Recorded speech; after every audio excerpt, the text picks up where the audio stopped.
Hi, my name is Sarah Heldman, and I'm an occupational therapy assistant and assistive technology professional. I work at the Wood County Board of Developmental Disabilities, and today I'm going to be discussing assistive technology for play and leisure.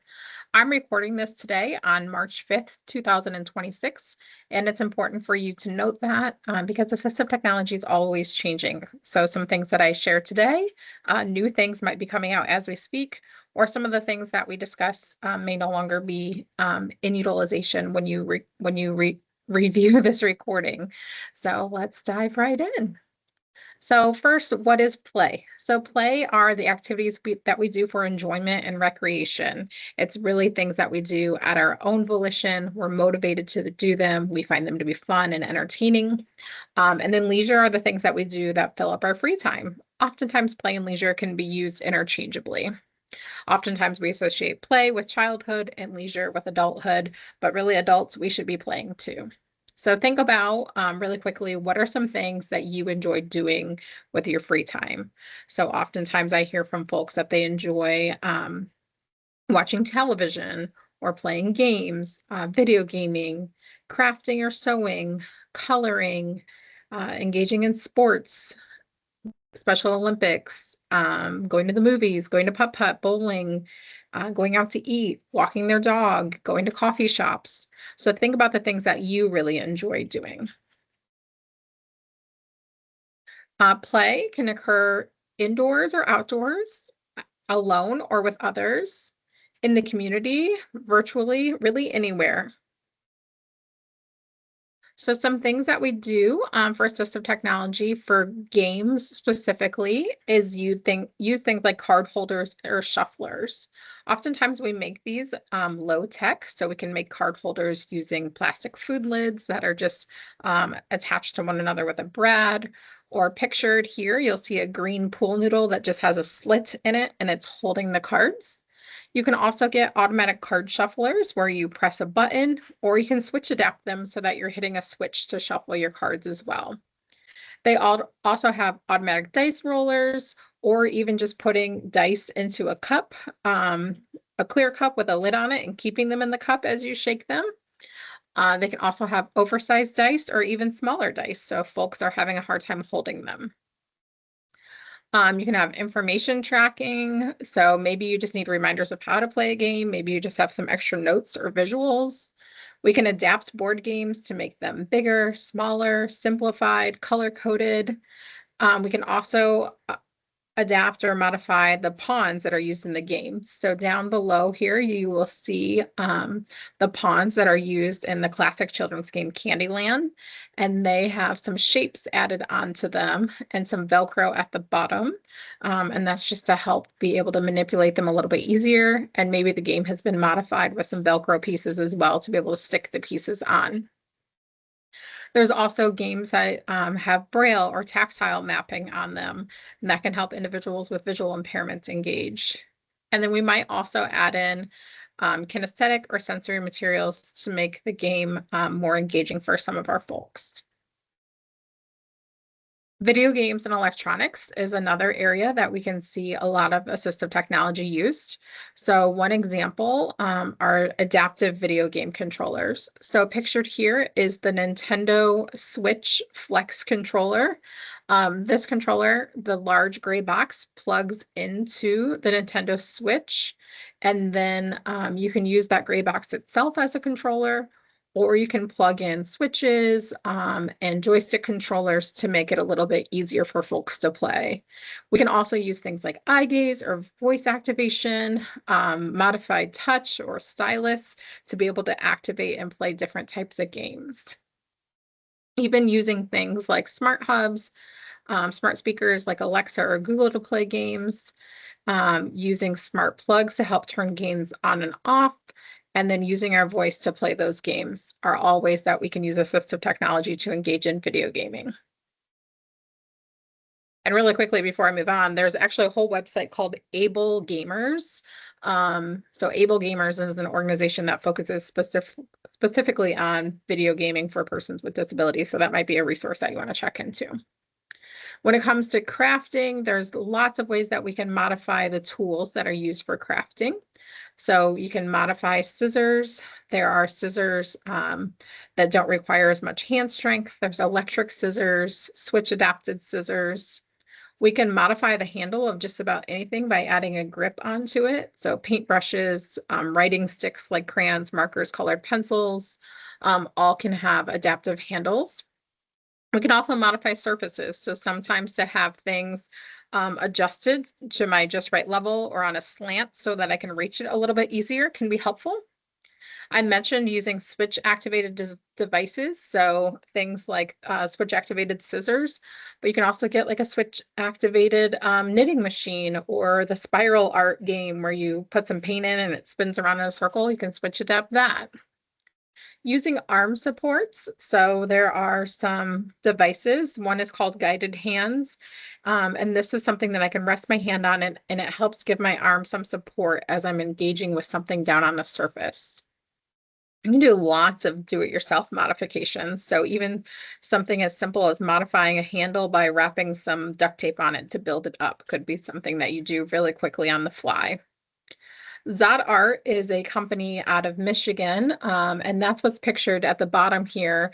There's a paint roller attached to that individual's wheelchair, and they have paint rollers and chalk rollers and handheld things, as well as things that attach to wheelchairs and walkers and are super, super fun to engage with. So check them out if you want to learn more.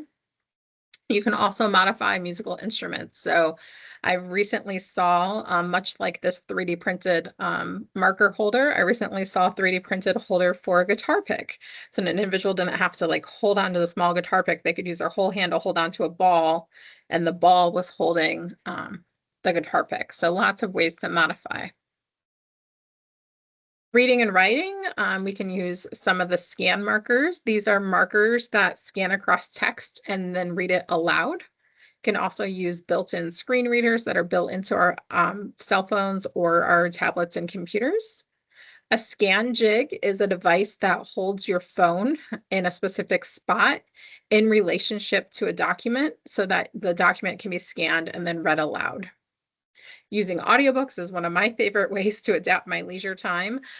Using apps like Hoopla or Libby are often free from our local libraries, and you can oftentimes receive access to Hoopla and Libby without even having to step foot into the library. So if transportation is a barrier for some of your individuals, but they want to be able to access those things, that's a great resource.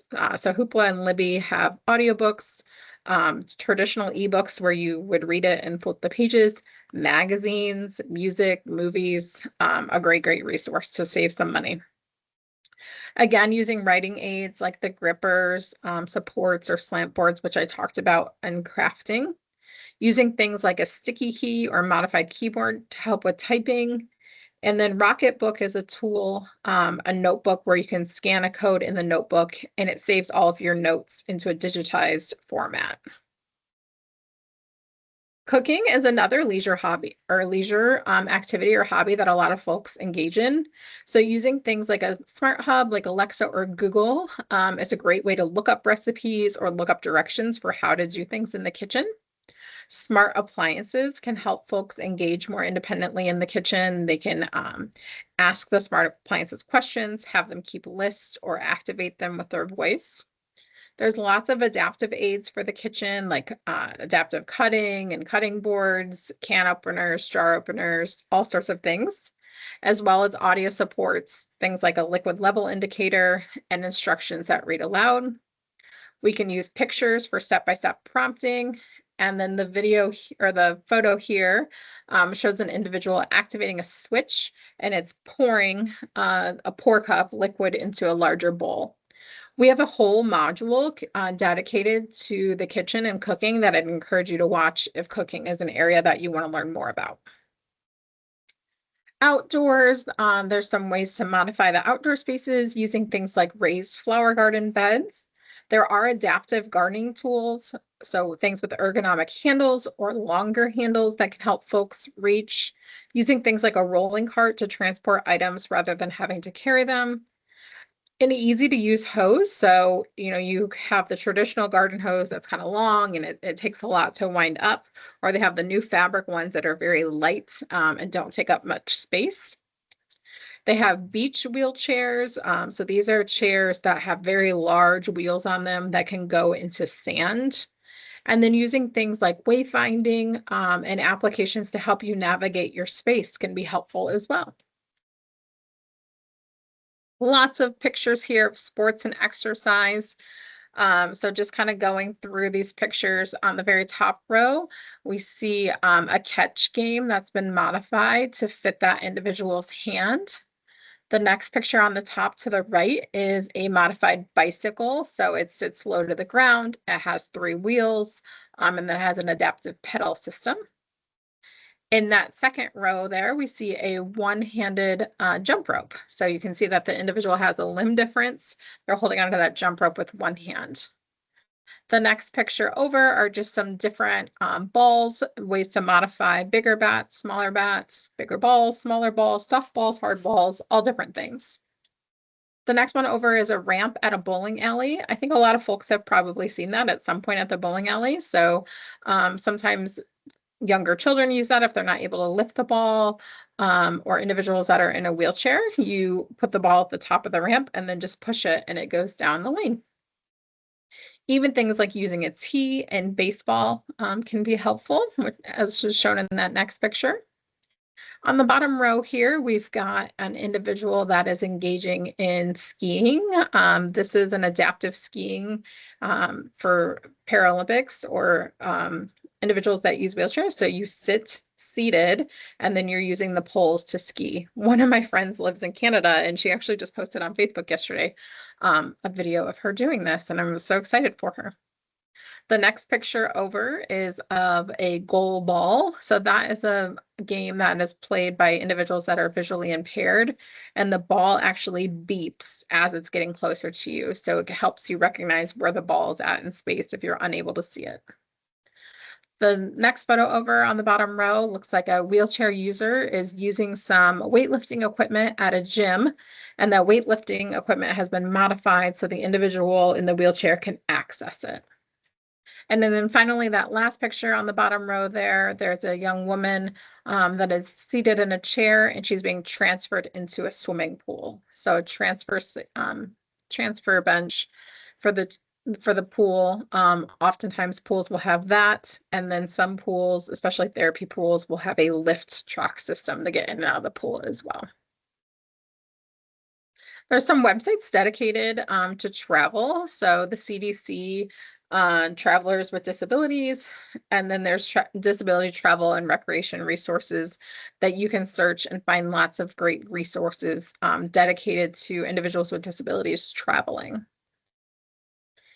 In our community, if you live in Northwest Ohio, the Metro Park, Toledo Metro Parks, as well as Wood County Park System have some adaptive programming, including archery and paddling and tree climbing. Our local libraries are a great resource. We have several accessible playgrounds in the area due to an organization called Wood County Plays. So this is a rendering of one of our parks. And then if you are into amusement parks, Cedar Point, which is an amusement park in Northwest Ohio, has a whole web page dedicated to their accessibility features. As always, if you have any questions, you can reach out to remote support at woodcountydd.org. Thank you.